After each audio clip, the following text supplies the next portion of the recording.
Bab 51, Berlutut. Bagaimana keadaanmu? Riansu memandang Imelda Hua dan bertanya. Dia masuk seolah-olah tidak ada orang lain di sekitarnya. Jelas ada begitu banyak orang di dalam ruangan, tetapi dia sepertinya tidak dapat melihat mereka. Sorot mata semua orang menyala. Imelda Hua tersentuh oleh kekhawatiran Riansu, tetapi dia tidak berpikir bahwa Riansu yang tampak lemah memiliki kemampuan untuk menyelamatkannya, jadi dia menggelengkan kepalanya dengan lembut dan berkata, "Pergilah." Anton Yan dipukuli dengan sangat parah sehingga dia ingin menyeret Riansu ke dalam air. Dia segera berkata kepada Januar Yang, "Tuan Muda Yang, jangan biarkan dia pergi. Orang ini adalah pengejar Imelda. Biarkan dia memaksakan diri." Imelda Hua menatap Anton Yan dengan tidak percaya. "Anton, apa yang kamu lakukan?" Anton Yan mempertaruhkan nyawanya. Dia tahu bahwa setelah malam ini, dia pasti tidak akan bisa mengejar Imelda Hua lagi, jadi dia hanya ingin memecahkan toples dan mencibir, "Mengapa, kamu merasa kasihan padanya sekarang? Imelda, kamu benar-benar menyebalkan." Imelda Hua tidak menyangka Anton Yan akan memarahinya seperti ini, dan dia hampir marah. "Riansu, apakah itu kamu?" Pada saat ini, Januar Yang memandang Riansu dan berkata dengan heran. Ketika Anton Yan mendengar ini, jantungnya tiba-tiba berdebar kencang. Mungkinkah Riansu dan Tuan Yang berteman? Harapan bangkit kembali di hati Imelda Hua. Riansu menatap Januar Yang, "Apakah kamu mengenal saya?" Januar Yang tersenyum bercanda, "Tentu saja aku mengenalmu. Riansu yang pertunangannya diputus oleh keluarga Han, kamu adalah badut terkenal di kota naga. Kamu sangat terkenal. Tahukah kamu itu?" Setelah mengatakan ini, dia tertawa terbahak-bahak. Orang lain di dalam ruangan juga tertawa.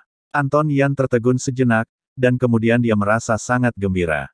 Sepertinya Januar Yang dan Riansu tidak berteman, dan Riansu akan sulit berurusan dengan mereka, jadi dia segera mulai tertawa juga. Harapan yang baru saja dibangkitkan Imelda Hua padam dalam sekejap, dan matanya menjadi redup. Bobit Zhu berjalan dengan berani, menghalangi Riansu di belakangnya, dan berkata kepada Januar Yang, "Tuan Muda Yang, kami tidak berniat melawan Anda, jadi kami harus pergi dulu." Setelah mengatakan itu, dia hendak menarik Riansu pergi. "Kamu mengganggu kesenanganku. Bisakah kamu pergi jika kamu mau?" Januar berkata dengan dingin. Melihat ada yang tidak beres, Bobit Zhu segera mendorong Riansu menjauh dan berkata dengan keras, "Lari cepat, saya akan mencoba menahan mereka." Namun, dia berusaha keras untuk mendorong, tetapi ternyata dia tidak dapat mendorong Riansu sama sekali. Riansu berdiri di sana seperti tiang kayu, tidak bergerak. "Kenapa kamu masih berdiri di sini? Lari," kata Bobit Zhu dengan cemas. Riansu tersenyum dan berkata, "Dengan semua sampah di depanku, cukup memalukan bagiku untuk melarikan diri. Lagi pula, aku belum menyelamatkan temanmu, jadi mengapa aku harus lari?" Januar mencibir, "Beraninya kamu pamer di depanku. Macan tutul, kamu maju dan hancurkan dia." "Ya, Tuan Yang." Segera, seorang pria besar berjalan menuju Riansu dengan senyum garang di wajahnya. Bobit Zhu hampir mati cemas saat melihat situasi ini. Jika dia tahu ini akan berkembang seperti ini malam ini, dia tidak akan membawa Riansu kemari.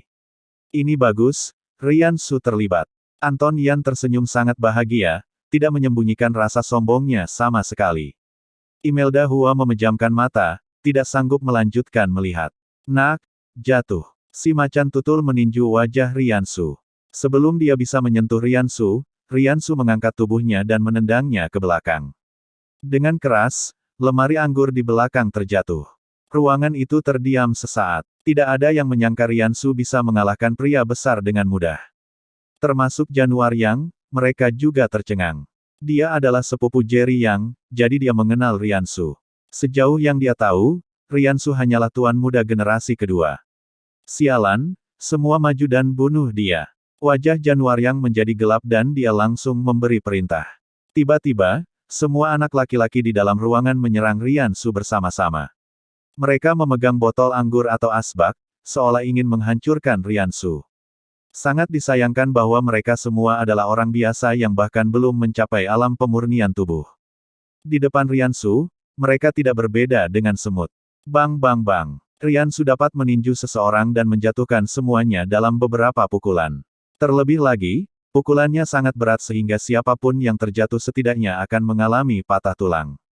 Angin musim gugur Riansu menyapu dedaunan yang berguguran, dan pertempuran diselesaikan dalam waktu kurang dari 10 detik, begitu cepat sehingga tidak ada yang bisa bereaksi. Anak buah Januaryang tiba-tiba menyusut dan dia memandang Rian Su seolah-olah dia sedang melihat hantu. Kamu. Anton Yan tercengang saat melihat pemandangan ini, dan matanya hampir keluar. Sial, Bobit Zhu sama terkejutnya, dan butuh 2 detik sebelum dia berteriak, seolah-olah dia baru pertama kali bertemu Rian Su. Rian, kapan kamu menjadi begitu kuat? Imelda Hua mendengar percakapan itu dan membuka matanya. Kemudian dia melihat pemandangan di depannya. Dia membuka mulutnya karena terkejut dan menatap Rian Su dengan heran. Rian Su melambaikan tangan kepada Imelda Hua dan memintanya untuk datang. Imelda Hua berjalan dengan pandangan kosong. Apakah kamu baik-baik saja? Rian Su bertanya lagi padanya. Dia menggelengkan kepalanya terlebih dahulu, lalu mengangguk, aku tidak apa-apa. Rian Su melirik Anton Yan, lalu bertanya, bukankah dia datang untuk menyelamatkanmu? Mengapa dia mengkhianatimu? Imelda Hua berkata dengan marah, dia hanyalah orang yang tercela. Saya sebelumnya buta dan mengira dia adalah orang baik. Anton Yan merasa sangat menyesal saat ini. Jika dia tahu bahwa Rian Su sangat pandai bertarung, apa yang akan dia lakukan sekarang? Saudaraku Su, Rian Su berkata dengan dingin, apakah aku membiarkanmu berbicara? Berlututlah. Sudut mulut Anton Yan bergerak-gerak, Rian, kita semua berteman, tidak perlu seperti ini, kan? Rian Su tidak memberinya kesempatan lagi, dan menamparnya dengan punggung tangan, dan terdengar bunyi keras, berlutut kataku. Setelah menerima tamparan ini, seluruh tubuh Anton Yan gemetar. Di satu sisi, dia marah, dan di sisi lain, dia ketakutan. Imelda Hua melihat Rian Su memukul seseorang setiap kali mereka berbeda pendapat. Alih-alih merasa kasar, Imelda merasa Rian Su sangat maskulin. Anton Yan buru-buru berlutut dan bersikap patuh. Kamu berani menculik seorang gadis di depan umum. Kebetulan nama keluargamu adalah Yang. Kamu pasti dari keluarga Yang di kota naga. Rian Su menatap Januaryang dan berkata dengan tenang. Januaryang, mendengus dingin, bagus kalau kamu tahu. Jika kamu berani merusak perbuatan baikku dan menyakiti anak buahku, kamu pasti akan mendapat masalah. Tapi Rian Su tersenyum, kamu cukup keren. Sepertinya keluarga yang telah biasa melindungimu. Januaryang mengangkat kepalanya, apakah kamu takut? Berlututlah. Setelah dia selesai berbicara, dia berdiri dan menatap Rian Su dengan dingin. Matanya penuh arogansi. Bodoh. Rian Su memarahinya, lalu menamparkan wajahnya tanpa berkata apa-apa, berlututlah untukku juga. Mata Januaryang terbelalak setelah menerima tamparan ini, dan dia menatap Rian Su, sialan, kamu berani memukulku. Kamu benar-benar berani memukulku. Suaranya menderu, lalu dia mengambil botol anggur dan hendak membantingnya ke kepala Rian Su. Saat dia mengangkat tangannya, Rian Su menendangnya. Rian Su berkata, apa salahnya memukulmu? Apakah kamu tidak mau menerimanya? Tendangan ini sangat keras sehingga Januaryang hampir mematahkan ususnya dan memuntahkan semua yang dia makan dan minum malam ini.